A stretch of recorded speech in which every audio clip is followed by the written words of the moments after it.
আমন্ত্রণ দীপ্ত সংবাদে আপনাদের সাথে আছি আমি ইয়াসমিন সুমনা।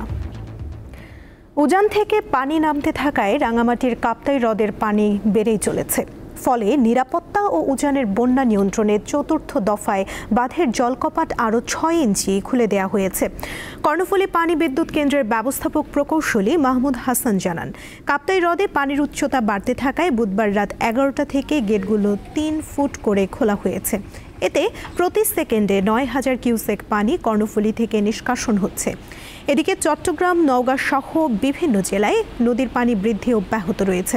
বিশেষ করে নওগাঁর প্রধান নদী ছোট যমুনা ও আত্রাই নদীর পানি অস্বাভাবিক হারে বৃদ্ধি পাচ্ছে। বিভিন্ন উপজেলার নিম্নাঞ্চলে নদীর পানি প্রবেশ করায় এবং ভারী বর্ষণের কারণে ৫ শতাধিক হেক্টর জমির সদ্য রোপণ করা আমন ধান ও অন্যান্য ফসল পানির নিচে তলিয়ে গেছে। টানা বৃষ্টিতে পাহাড় ধসের আশঙ্কা করা হচ্ছে পার্বত্য অঞ্চলে, পাশাপাশি কাপ্তাই হ্রদে নৌ চলাচল বন্ধ রয়েছে। এ বিষয়ে জানাতে রাঙামাটি থেকে টেলিফোনে যুক্ত হচ্ছেন সহকর্মী মিশু দে। মিশু, জেলায় এই মুহূর্তে বৃষ্টির কি অবস্থা, সার্বিক পরিস্থিতি আমাদের জানান। হ্যাঁ সুমনা, রাঙামাটিতে যে গত কয়েকদিনের টানা বর্ষণ, সেই বর্ষণের কারণে পাহাড়ি ঢল ইতিমধ্যে কাপ্তাই হ্রদে নামতে শুরু করেছে, যার কারণে রাঙামাটি কাপ্তাই হ্রদের পানির উচ্চতা দাঁড়িয়েছে বর্তমানে ১০৮.৭৯ mLSS। যা এতে করে কাপ্তাই বাঁধের যে পানির ধারণ ক্ষমতা সেটা হচ্ছে ১০৯ mLSS, যার কারণে রাঙামাটির যে কাপ্তাই বাঁধের বিপদসীমা, সে বিপদসীমা অতিক্রম করার প্রায় কাছাকাছি অবস্থান করায় কাপ্তাই হ্রদের পানি ইতিমধ্যে ৩ ফিট করে কাপ্তাই বাঁধে ১৬টি গেট কিন্তু খুলে দেওয়া হয়েছে। যে এতে করে কাপ্তাই বাঁধ দিয়ে কর্ণফুলী নদীতে প্রায় ৫৮,০০০ কিউসেক পানি নির্গত হচ্ছে। পাশাপাশি বিদ্যুৎ উৎপাদনের জন্য 5টি যে ইউনিট, সেই ইউনিট দিয়ে কিন্তু ৩২,০০০ কিউসেক পানি নির্গত হচ্ছে। সর্বমোট ৯০,০০০ কিউসেক পানি কিন্তু প্রতি সেকেন্ডে নির্গত হচ্ছে কর্ণফুলী নদীতে। তারপরও যে পানির উচ্চতা সেটি কিন্তু প্রচুর পরিমাণে বাড়ছে বলে আমরা দেখছি। গতকাল রাত থেকে কিন্তু প্রচুর পানি বাড়ছে কাপ্তাই হ্রদে। এতে করে রাঙামাটি শহরের আসাম বস্তি, পুরান বস্তি, পৌর কলোনি সহ রাঙামাটি শহরের যে নির্মাঞ্চলগুলো রয়েছে, সেই নির্মাঞ্চলে বাড়িঘর কিন্তু ইতিমধ্যে কাপ্তাই হ্রদের পানিতে নিমগ্ন হতে শুরু করেছে। প্রায় ৩০০, আমরা যতটুকু বিভিন্ন সূত্রে জানতে পারছি, প্রায় ৩ শতাধিক বাড়িঘর কিন্তু রাঙামাটি শহরেই কাপ্তাই হ্রদের পানি ঢুকে পড়েছে, ৩ শতাধিক বাড়িঘরে। এছাড়াও বাঘাইছড়ি থেকে কিন্তু প্রচুর পরিমাণে বৃষ্টি হওয়াতে সেখানেও প্রচুর পানি হয়েছে। আমরা জানতে পেরেছি সেই বাঘাইছড়ি শহরটা, বাঘাইছড়ি যে উপজেলা, সেটি কিন্তু রাঙামাটির অন্যান্য উপজেলাগুলোর চেয়ে কিছুটা উপরে, যার কারণে পাহাড়ির যে ঢল সেটি প্রথমে কিন্তু বাঘাইছড়ির উপর দিয়ে হয়ে আসে কাপ্তাই হ্রদে। সে কারণে বাঘাইছড়িতে কিন্তু প্রথমেই জলের নিমগ্ন হয়, পরবর্তীতে কাপ্তাই হ্রদে যখন পানিটা নেমে আসে তখন বাঘাইছড়ি থেকে পানি সরে যায়। কিন্তু ইতিমধ্যে আমরা দেখেছি বৃষ্টি কিছুটা কমছে, সে কারণে বাঘাইছড়ি উপজেলা সহ যে সকল উঁচুতে রাঙামাটির উপজেলাগুলো রয়েছে সেগুলোতে থেকে কিন্তু পানি কিছুটা নামতে শুরু করেছে। পাশাপাশি সাজেক যাওয়ার যে সড়কটি, সেই সড়কটিতে দিঘিনালা সাজেক সড়কে বিভিন্ন স্থানে পানি জমেছে। এতে করে পর্যটকদের। টেলিফোনে রাঙামাটি থেকে যুক্ত ছিলেন সহকর্মী মিশু দে। সংস্কারের অভাবে জরাজীর্ণ হয়ে পড়েছে জামালপুরের একমাত্র কেন্দ্রীয় বাস টার্মিনালটি। কাদামাটি ও নোংরা পরিবেশের কারণে যাত্রী ও চালকদের কাছে এটি এখন দুর্ভোগের অপর নাম। বাস স্ট্যান্ডটির দ্রুত সংস্কারের দাবি জানিয়েছেন ব্যবহারকারীরা।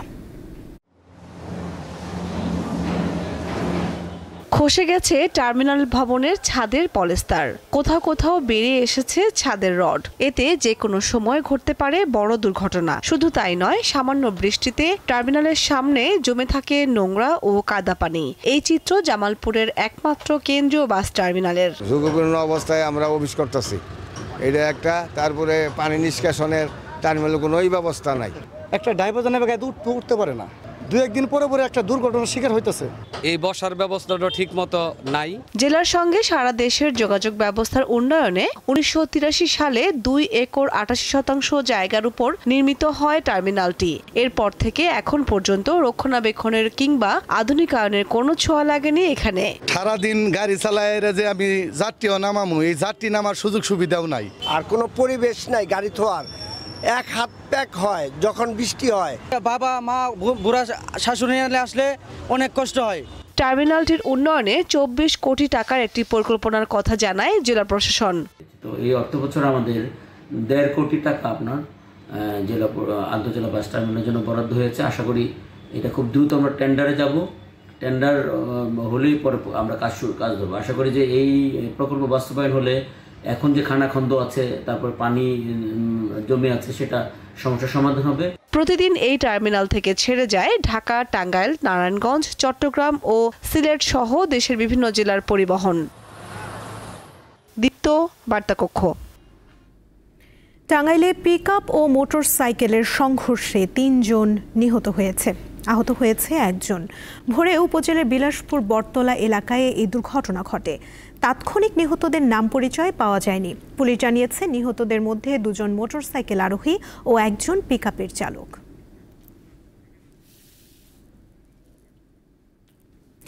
দেশের বাইরের খবর। ফিলিস্তিনের গাজায় অনাহারে আরও 5 জনের মৃত্যু হয়েছে। এ পর্যন্ত অপুষ্টি অনাহারজনিত কারণে মৃতের সংখ্যা বেড়ে দাঁড়িয়েছে 193 জনে। এদিকে চরম মানবিক সংকটের মধ্যেও গাজায় চলছে ইসরায়েলের আগ্রাসন। রেড ক্রিসেন্ট সোসাইটির কার্যালয়ে বোমা হামলা চালিয়েছে আইডিএফ। গাজা পুনর্দখল ইস্যুতে বৃহস্পতিবার মন্ত্রিসভায় আবারও বৈঠক করবেন ইসরায়েলি প্রধানমন্ত্রী। এর আগে বৈঠকে ইসরায়েলের সেনাবাহিনীর প্রধান আয়াল জামির গাজায় যুদ্ধ সম্প্রসারণে প্রধানমন্ত্রী বেনিয়ামিন নেতানিয়াহুর পরিকল্পনার বিরোধিতা করেছেন।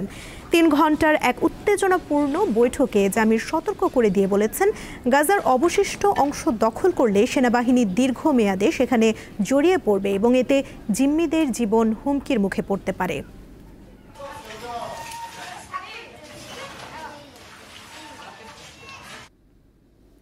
আগামী সপ্তাহের শুরুতে রাশিয়া ও ইউক্রেনের প্রেসিডেন্টের সাথে বৈঠকে বসতে পারেন মার্কিন প্রেসিডেন্ট ডোনাল্ড ট্রাম্প। বুধবার তিনি এই তথ্য জানান। প্রথমে রুশ প্রেসিডেন্ট ভ্লাদিমির পুতিনের সঙ্গে বৈঠক করতে পারেন ট্রাম্প। পরে রুশ প্রেসিডেন্ট এবং ইউক্রেনের প্রেসিডেন্ট ভলোদিমির জেলেনস্কির সঙ্গে ত্রিপক্ষীয় বৈঠক করতে পারেন তিনি। এদিকে যুক্তরাষ্ট্র রাশিয়া সম্পর্ক ও ইউক্রেন যুদ্ধ ইস্যুতে বুধবার পুতিনের সঙ্গে বৈঠক করেছেন মার্কিন প্রেসিডেন্টের বিশেষ দূত স্টিভ উইটকফ। আলোচনা ফলপ্রসূ হয়েছে বলে জানিয়েছে ক্রেমলিন। আর হোয়াইট হাউস জানিয়েছে উইটকফের সঙ্গে আলোচনায় ট্রাম্পের সঙ্গে বৈঠকের আগ্রহ প্রকাশ করেছেন পুতিন।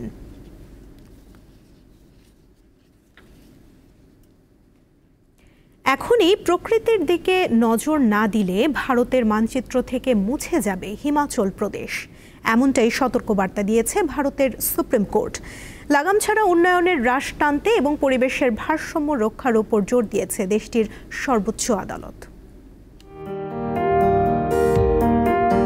উত্তর ভারতের তুষারাবৃত পর্বত রাজ্য হিমাচল প্রদেশ। বৈচিত্র্যপূর্ণ ভৌগোলিক কাঠামো, নির্মল ও নজরকাড়া প্রাকৃতিক সৌন্দর্যের জন্য অন্য প্রদেশের চেয়ে আলাদা হিমাচল। পর্যটনের জন্য অত্যন্ত জনপ্রিয় প্রদেশটি। তবে পরিবেশগত বিপর্যয়ের ফলে ভারতের মানচিত্র থেকে শীঘ্রই হিমাচল প্রদেশ নিশ্চিহ্ন হয়ে যেতে পারে বলে সতর্কবার্তা দিয়েছে দেশটির সুপ্রিম কোর্ট। লাগাম ছাড়া উন্নয়নের হ্রাস টানতেই এই সতর্কবার্তা দেয়া হয়েছে। মূলত হিমাচল প্রদেশের উন্নয়ন পর্ষদের ঘোষিত গ্রিন জোন এলাকায় এক হোটেল সংস্থা নির্মাণ কাজে রাজ্য সরকারের বাধা পেয়ে হাইকোর্টে মামলা করে। ওই মামলায় হাইকোর্টের রায় রাজ্য সরকারের পক্ষে যায়। পরে হাইকোর্টের রায়ের বিরুদ্ধে সুপ্রিম কোর্টে যায় সংস্থাটি। তবে হাইকোর্টের রায়ে হস্তক্ষেপ করতে অস্বীকার করেছে সুপ্রিম কোর্ট। মামলার প্রেক্ষিতে বিচারপতিরা বলেন, পর্যটন শিল্প, 4 লেনের রাস্তা, টানেল, হাইডেল পাওয়ার প্রকল্পের নামে পাহাড়ে নির্মাণ প্রকল্প চলছে, যা ভয়ঙ্কর পরিবেশগত বিপর্যয় ডেকে আনছে। একের পর এক ভূমিধস, ঘরবাড়ি ধ্বংস, পাহাড় ধসের পেছনে রয়েছে উন্নয়নের নামে প্রকৃতির অবাধ শোষণ। শুধু প্রকৃতিকে দোষারোপ করলেই চলবে না, দায় নিতে হবে মানুষকেও। এখনই সতর্ক না হলে মানচিত্র থেকে রাজ্যটাই মুছে যাবে বলে মন্তব্য করেন বিচারপতিরা। সমগ্র হিমালয় সংলগ্ন রাজ্যগুলোকে সম্মিলিতভাবে ভৌগোলিক ও পরিবেশগত দিক বিবেচনায় রেখে উন্নয়নের রূপরেখা তৈরি করার পরামর্শ দিয়েছে ভারতের সুপ্রিম কোর্ট।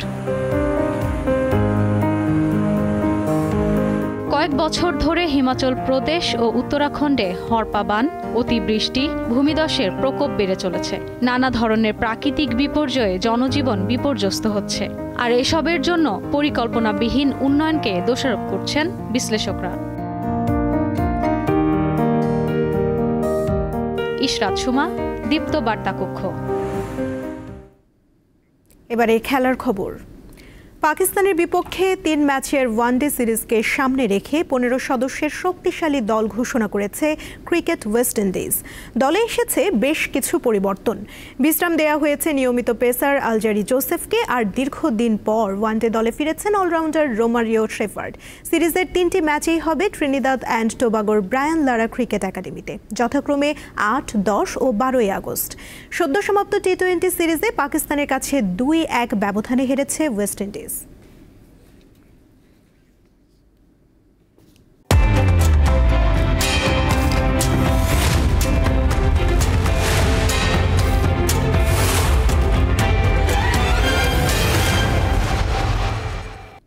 এবারে জানাবো এক নজরে দৈনিক পত্রিকার শিরোনাম।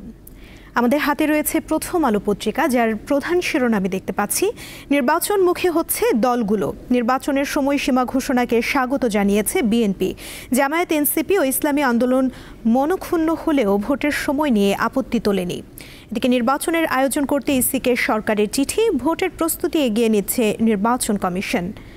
আরও দেখতে পাচ্ছি আবু সাইদ হত্যায় 30 আসামির বিরুদ্ধে অভিযোগ গঠন। স্বরাষ্ট্র মন্ত্রণালয়ের বৈঠক, নির্বাচনী দায়িত্ব থেকে র্যাবকে দূরে রাখার চিন্তা। আরও রয়েছে পাল্টা শুল্ক কার্যকর, ভালো অবস্থানে বাংলাদেশ। পাল্টা শুল্কে বাংলাদেশের অবস্থান কোথায় তা একটি সুতির টি-শার্ট দিয়ে দেখানোর চেষ্টা করেছে প্রথম আলো। এদিকে যানজটে স্থবির রাজধানী, ভোগান্তি নগরবাসীর। যুগান্তর পত্রিকার প্রধান শিরোনামে রয়েছে ত্রয়োদশ জাতীয় সংসদ নির্বাচন, রাজনীতি গড়ালো ভোটের মাঠে। ইসিকে প্রধান উপদেষ্টার কার্যালয়ের চিঠি। এদিকে ঐক্যবদ্ধ থাকুন যেন মুখ দেখাদেখি বন্ধ না হয়, বিএনপির বিজয় র্যালি সমাবেশে বললেন তারেক রহমান। আরও রয়েছে আবু সাইদ হত্যায় হাসিনাকে দায়ী করলেন সাক্ষী, ট্রাইব্যুনালে 2 জনের সাক্ষ্য। দৈনিক ইত্তেফাক পত্রিকার প্রধান শিরোনামে দেখতে পাচ্ছি রোজার আগে নির্বাচনের ঘোষণা। বিএনপি বলল ঐতিহাসিক, স্বাগত জানালেও তবে জুড়ে দিল জামায়াত, এনসিপি ও ইসলামী আন্দোলন। নির্বাচনের আগে এসপি ও ওসি বদলি লটারিতে, বললেন স্বরাষ্ট্রমন্ত্রী। এদিকে নির্বাচন আয়োজনে ইসিকে চিঠি প্রধান উপদেষ্টার কার্যালয়ের। চলছে ভোটের প্রস্তুতি, তফসিল 2 মাস আগে, বললেন সিএসি। আরও রয়েছে 50 জনের সিন্ডিকেটে নকল ওষুধের বাজার। মিডফোর্ড ওষুধ মার্কেটই সিন্ডিকেটের মূল ঘাঁটি। কঠোর শাস্তি নিশ্চিত করা ছাড়া নকল ওষুধ বিক্রি নিয়ন্ত্রণ সম্ভব নয়। এদিকে ছাত্রীদের মধ্যে ট্রমার প্রভাব বেশি, 15 দিন পর মাইলস্টোন স্কুল ও কলেজে ক্লাস শুরু। কালের কণ্ঠ পত্রিকার প্রধান শিরোনামে দেখতে পাচ্ছি সরকারে গেলে কি করবে বিএনপি, জানতে চাচ্ছেন কূটনীতিকরা। তারেক রহমানের সঙ্গে বৈঠক। সেনাপ্রধানের সঙ্গে সৌদি রাষ্ট্রদূতের সাক্ষাৎ। এদিকে নির্বাচনী দৌড়ঝাঁপ শুরু। আজকের পত্রিকার প্রধান শিরোনামে রয়েছে ভোটের হাওয়া তবু অস্বস্তি। জাতীয় নির্বাচন নিয়ে একটি প্রতিবেদন দেখতে পাচ্ছি। দেখে নিলাম আজকের দৈনিক পত্রিকার শিরোনামগুলো। এই ছিল এখনকার মতো। এরপর দুপুর 1টায় বাণিজ্য সংবাদ দেখার আমন্ত্রণ রইল। এছাড়া আরও তথ্য এবং বিনোদন জগতের নানা খবর পেতে যুক্ত থাকুন দীপ্ত ডিজিটাল প্ল্যাটফর্মের সাথে। ধন্যবাদ সবাইকে।